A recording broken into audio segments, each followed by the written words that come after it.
السلام عليكم ورحمة الله وبركاته. الحمد لله الودود وهو السميع البصير، والصلاة والسلام على سيدنا محمد زين الوجود وهو حبيب العلي الكبير، وعلى آله وصحبه ومن تبعهم من أهل الكرم والجود إلى يوم المصير. أما بعد. Diriwayatkan daripada Sayyidina Abdullah bin Amr radhiyallahu an, qala Rasulullah sallallahu alaihi wasallam, man nadhara ila akhihi nadharata wuddin ghufira lahu, rawahul Hakim. Barang siapa yang memandang akan saudaranya dengan pandangan kasih sayang, maka diampuni baginya dosa. Saudara-saudaraku yang dimuliakan oleh Allah di dunia wal akhirah, Nabi kita yang tercinta Sayyidina Muhammad tidaklah diutus melainkan untuk menebarkan kasih sayang bagi seluruh alam semesta.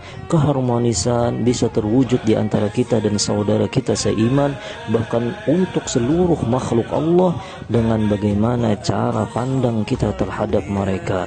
Apabila kita pandang mereka dengan pandangan kasih sayang, akan terlahir rasa ingin membantu, memuji, mengajak dalam kebaikan, dan akan hilang rasa ingin menyakiti, mencela, merendahkan, bahkan niat jahat terhadap umat. Apa yang dibawa oleh Rasulullah pasti indah. Jika kita amalkan, maka keindahan di dunia dan akhirat akan kita dapatkan. Salah satu yang dibawa oleh Sayyidina Muhammad SAW adalah sifat kasih sayang.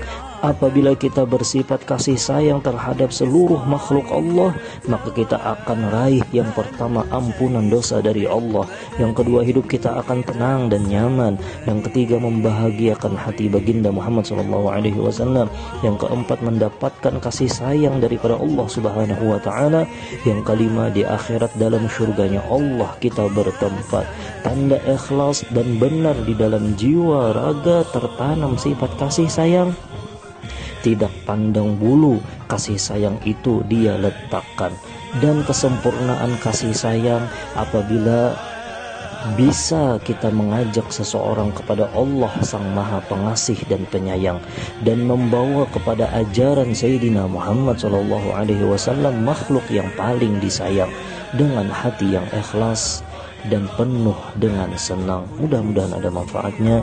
Wassallallahu ala sayyidina Muhammadin wa ala alihi wa sahbihi wasallam. Walhamdulillahirabbil alamin.